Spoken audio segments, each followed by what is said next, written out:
Data to action was the theme of this year's annual Data Dig at ESU 17. This video is an overview of the process that we facilitate with our schools on January 25th. This video will highlight a brief background of our Data Dig, the process we followed, how we facilitated the day with our schools, as well as our takeaways and what we will consider in the future. So first, a little background. We started the Data Dig 3 years ago and had Marcy and Larry Ann from ESU 7 come and facilitate for us. They worked with our school district teams and with us for 2 years, actually, before we assumed the responsibility of facilitation. The agenda for this event has evolved to include elements from the Victoria Bernhardt data analysis process. And then this year, we included a greater focus on MTSS and action planning. And we hope to continue to evolve this process because we feel it's important to make sure it stays relevant and meaningful. Next, we'll take a look at how we structured the day.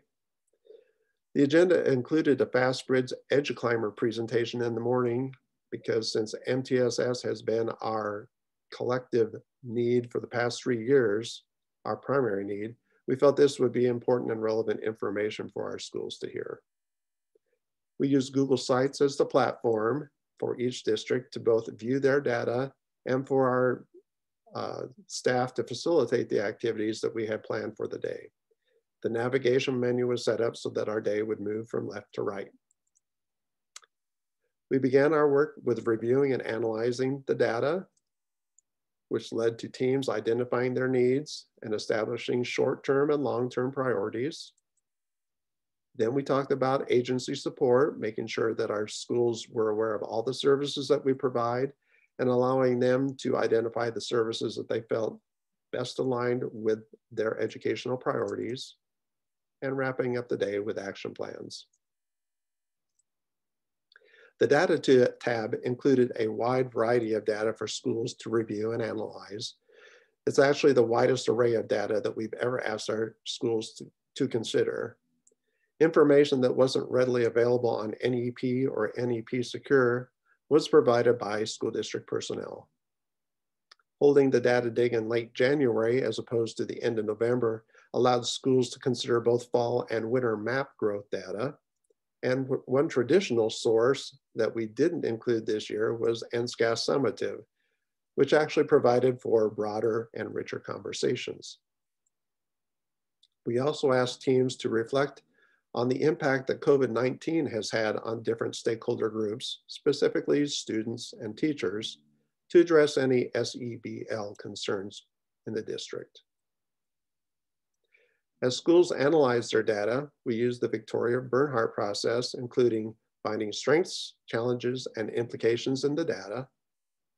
Then once needs were identified, teams sorted them into primary or secondary based on the overall impact they felt these needs had.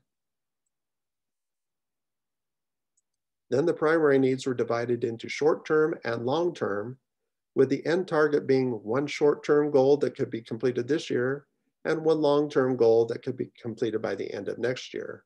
The short-term goal could actually be a component of the long-term goal if that made it more doable for the district. Teams also responded to such questions as, how are high ability students identified in your district, and what do you do to support them, so that they would look into deeper trends and relationships within their data.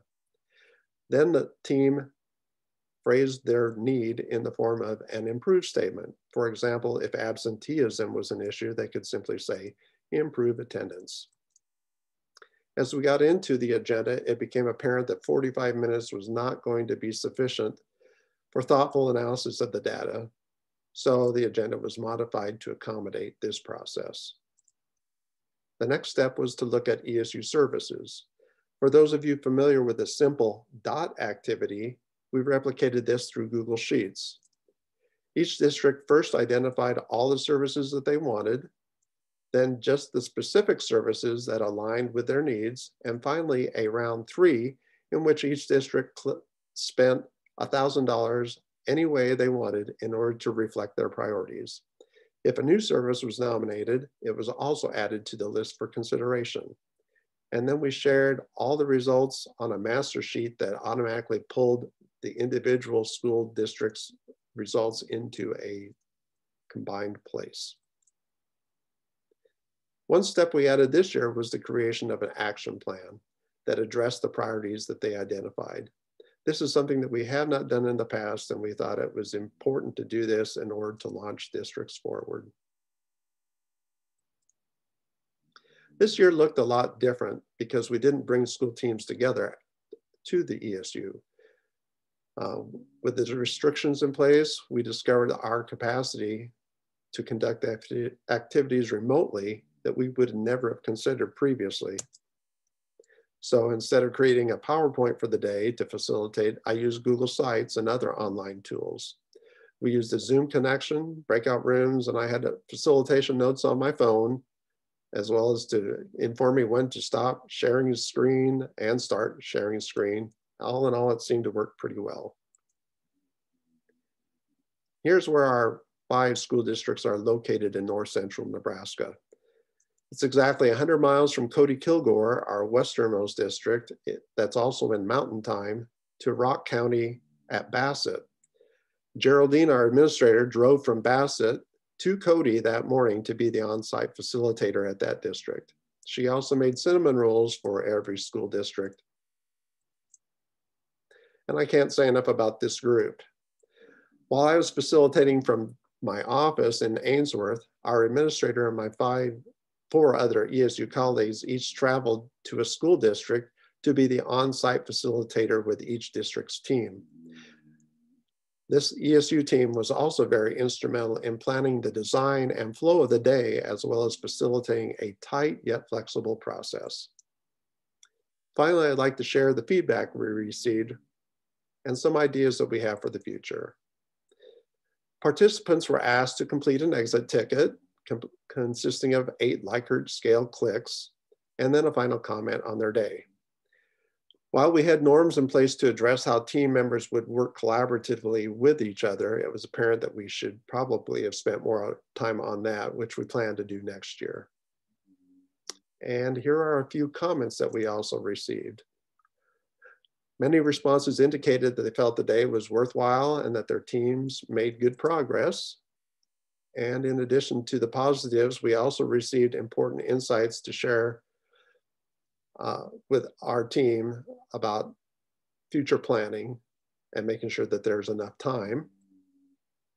And a few comments that just make you smile. So here's some of the considerations that we're looking at for next year, especially if we continue with the hybrid approach. So we definitely need to increase our time. And if schools are not going to be coming to Ainsworth, we felt that if they were on site, we could probably expand our time from 9 to 2 to 9 to 3. And other technology, how to better use and leverage technology. Some other things that we want to make sure that we do is maybe perhaps share the data with the school districts ahead of time so that they hit the ground running when we get together.